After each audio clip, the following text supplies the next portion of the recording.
Welcome to the Fly Route Pod. I'm going to cut to the chase. About 96% of y'all watching this video have not subscribed, and I need that number to go up to continue to make these videos and support the channel. So slam that subscribe button on your screen right now and hit the notification bell. And while I have you, I want to give a shout out to my sponsors at mybookie.ag. Mybookie.ag is the best place for you to get your sports betting on.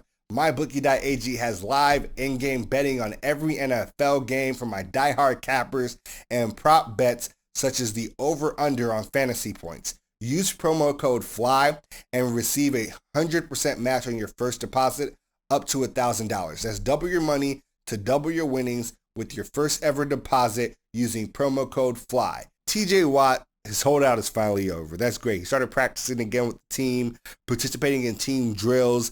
Today, I'm recording on Wednesday. Hopefully this means that this man got paid what he's earned. And you've heard me speak on him before. Future Defensive Player of the Year, had 13 sacks in each of the last 3 seasons or more than 13 sacks. How do you not pay that type of production? He has far outplayed the value of his rookie contract. And I'm not surprised that Pittsburgh finally got this thing handled out right before the season started, because good organizations generally do not let talent like that walk. And a good analog for this that I was thinking about is the Raiders. Let's think about Khalil Mack. A couple years ago, Khalil Mack, putting up great numbers in a similar situation, wants to get paid, and the Raiders decide instead of paying that type of production, they will trade that type of production and get all the draft picks in the world. In the 3 years since he's left the Raiders, he's had 2 interceptions, a touchdown, 14 forced fumbles, 30 sacks, and 143 tackles. That is 10 sacks a season since he has left the Raiders. They've still been trying to find their pass rush ever since. 3 years later, defensive coordinator after defensive coordinator. Draft pick after draft pick. Still looking to replace that production that Khalil Mack had.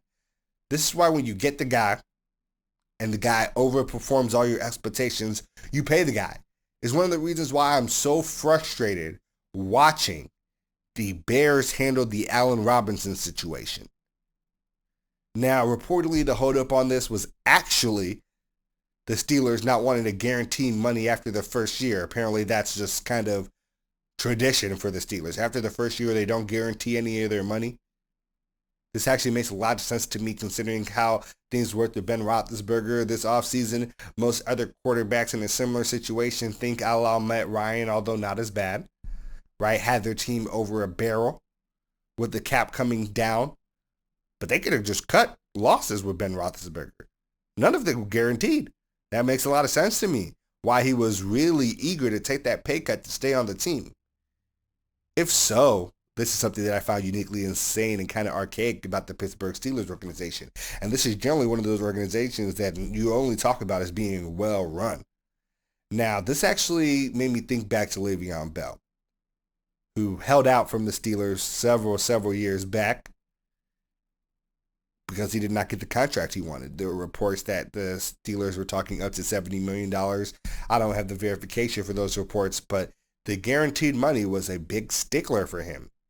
And in the context of the fact that he took a Jets deal that was only 4 years, $52 million, with well over half, almost 2/3 of that guaranteed, if that guaranteed money was the stickler for him, that makes even more sense to me.